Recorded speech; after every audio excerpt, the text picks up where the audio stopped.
Di tengah isu perceraian Desta Mahendra dan Natasha Rizky, video ketika anak mereka, Miska, mencari ayahnya di rumah viral di media sosial. Video tersebut diduga direkam oleh asisten Natasha Rizky dan Desta ketika menemani anak-anak mereka bermain gadget di ruang keluarga.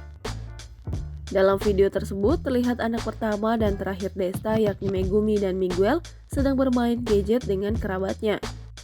Kemudian terdengar suara anak Desta yang lain, Miska, yang mencari sang ayah sambil menangis. Asisten Natasha Rizky lantas menjawab pertanyaan Miska bahwa Desta sudah pulang dan tidak ada di rumahnya. Namun Miska nampaknya belum puas dan terus mencari ayahnya sambil menangis. Salah satu kerabatnya lantas mencoba memanggil anak kedua Desta agar bergabung dengan mereka.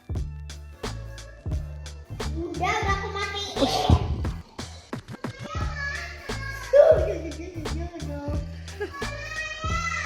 Nggak ada kan ayahnya pulang.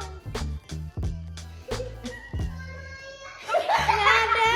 Kamu di mana, Miska?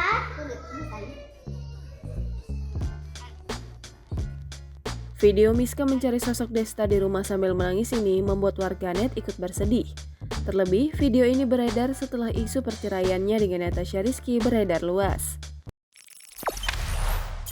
Jangan lupa subscribe, share, komen, dan like ya!